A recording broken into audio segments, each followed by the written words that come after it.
Filsafat ini kan berbicara akal. Akal siapa yang mau kita jadikan panutan? Akal siapa yang mau kita jadikan hujah? Akal siapa yang mau kita jadikan kiblat? Tentunya kalau kita ingin menjadikan akal, maka akal Nabi Muhammad SAW lah yang patut untuk kita jadikan panutan. Bagaimana akal Nabi Muhammad SAW di dalam mengimani Ar-Rahman wa al-Arsyis Tawa? Apakah dia mentakwil sifat Allah itu? Tentunya tidak. Dia tidak mentakwil. Mungkin kalau mau dikatakan tafwid, bahwa tafwid itu menyerahkan kepada Allah bagaimana istiwanya, ya sudah. Artinya kita serahkan kepada Allah bagaimana istiwanya Allah. Tapi kata Imam Malik apa? Istiwa itu maknanya maklum, teman-teman, diketahui. Mengimani istiwa itu wajib dan mempertanyakan bagaimana istiwanya itu adalah bid'ah. Imam Malik cerdas, teman-teman. Ini saya membawakan pendapat Imam Malik sudah. Langsung saya manggil malaikat maut. Nah, ini yang saya suka dari karakter Mas Heri Pras, teman-teman. Jadi kalau misalnya berbicara agama, Mas Heri Pras itu begitu tegas dan satset begitu loh. Bahkan untuk menolak daripada filsafat, beliau langsung mencontohkan kepada Rasulullah. Akal siapa yang akan kita jadikan panutan untuk membahas tentang filsafat? Ya tentu akalnya Rasulullah Shallallahu Alaihi Wasallam. Oke, di sini mungkin tidak ada masalah, teman-teman ya. Tapi kemudian buntut daripada narasi ini yang kemudian menjadi sebuah problem gitu loh. Lanjutan narasi dari Mas Heri Pras adalah, apakah Rasulullah Shallallahu Alaihi Wasallam itu mengikuti metode tafwid atau mengikuti metode takwil? Langsung diputuskan oleh Mas Heri Pras di sini, teman-teman ya. Rasulullah itu nggak mungkin mengikuti metode takwil. Dan kalaupun mengikuti metode tafwid, oke lah, nggak masalah. Tapi kan ini sudah dikatakan oleh Imam Malik bahwa istiwa itu ghairu majhulin atau maklumun lah begitu. Ini kan tidak ada riwayat apakah Rasulullah itu takwil atau tafwid. Mestinya begitu yang disampaikan. Apakah Rasulullah Shallallahu Alaihi Wasallam mengikuti metode takwil atau tafwid? Wallahu a'lam. Sementara ini belum ditemukan nas shoreh mengenai hal itu. Mestinya kan seperti itu jawabannya.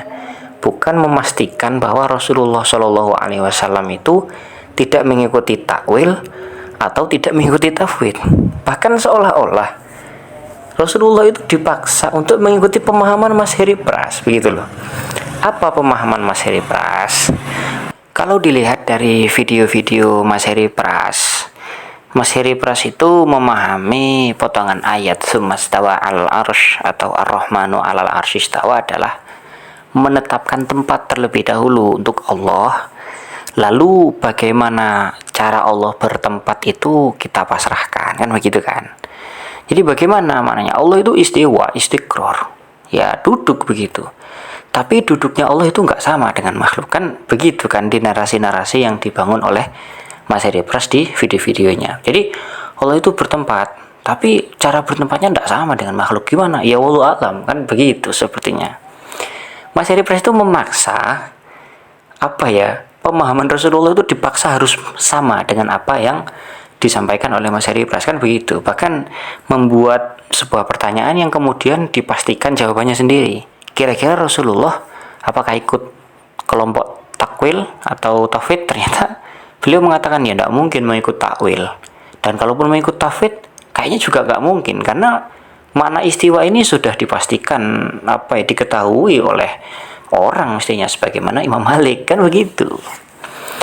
Sekarang begini teman-temannya, saya ingin membacakan sebuah pemikiran dari salah satu ulama tafsir mengenai apa yang viral ya dari Imam Malik ini. Jadi kan begini, Imam Malik itu pernah ditanya mengenai makna istiwa, lalu kemudian beliau itu sebenarnya enggan untuk menjawab. Lalu berkatalah tadi itu bahwa istiwa itu ghairu majhul. Ada yang istiwa itu maklumun. Makna istiwa itu sudah kita ketahui ya. Artinya tidak samar lah bagi kita makna istiwa itu. Nah, di kitab ini teman-temannya, ini Ruhul Ma'ani miliknya Al-Alusi, itu ada yang mungkin perlu kita sampaikan di sini. Wa marwiya an Malikin radhiyallahu anhu annahu su'ila kaifa istawa. Ini adapun keterangan yang diriwayatkan dari Imam Malik mengenai makna istiwa, itu langsung ya ila angkol laisa nasun fi hadzal madhab. Itu bukanlah nas dalam madhab ini gitu loh.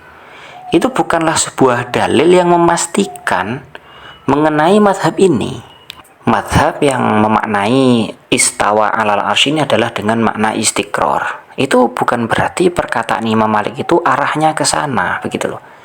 Jadi apa yang disampaikan oleh Imam Malik mengenai lafadz ghairu majhulin atau ma'lumun lah. Jadi makna istiwa ini adalah sesuatu yang tidak samar lagi bagi kita dan pasti kita ketahui. Itu bukan berarti bermakna istiqror, tidak seperti itu. Tidak bisa kita jadikan sebagai nas untuk menguatkan makna istiqror untuk lafadz istawa gitu. Kenapa demikian? Di sini dilanjutkan lagi oleh Imam Al-Alusi. Lihtimali ayyakunal muradu min qawlihi ghairu majhulin annahu sabitun maklum subut. Bisa jadi lafadz ghairu majhulin itu menunjukkan bahwa istawa itu eksistensinya ada. Jadi riwayatnya memang ada, tetapi substansinya tidak makna istiqror gitu. Sabitun maklum subut. Eksistensinya memang benar-benar ada, tapi bukan berarti maknanya istiqror. Substansinya tidak selalu mengarah ke sana. La anna maknahu wa huwal istiqror ghairu majhulin, bukan arah ke sana, begitu loh. Artinya bahwa summastawa alal arsy, oh berarti Allah ini istiqror karena istawa itu maknanya sudah tergambar di kita, sudah pasti kita ketahui dan tidak samar lagi. Tidak selalu mengarah ke sana menurut Imam Al-Alusi ya dalam kitab tafsir ini. Bisa jadi tidak mengarah ke sana. Intinya bisa jadi apa yang disampaikan oleh Imam Malik itu bisa dimaknai seperti ini, bahwa istiwa itu ya memang sudah sabitun maklum subut. Istiwa itu eksistensinya ada. Adapun substansinya ya kita nggak bisa memastikan, kan begitu. Sehingga muncullah thariqut takwil, ada thariqut juga thariqul tafwid. Memang kalau kita mau cari teman-teman ya, mayoritas ulama salaf itu pasti melakukan tafwid. Sedangkan ba'dul kholaf itu baru melakukan thariqut takwil. Ya kalau misalnya mau berdebat dan mau mencari yang paling banyak ya, apalagi Mas Heri Pras itu kan pengikut salaf begitu, ya maka pasti menang karena memang ulama salaf metode tafwid begitu loh. Hanya saja mungkin metode tafwid ulama salaf dan tafwid ala Heri Pras ini perlu kita cocokkan gitu loh, perlu kita samakan lah kira-kira. Mungkin itu dulu teman-teman, semoga bermanfaat. Wallahu a'lam bishawab.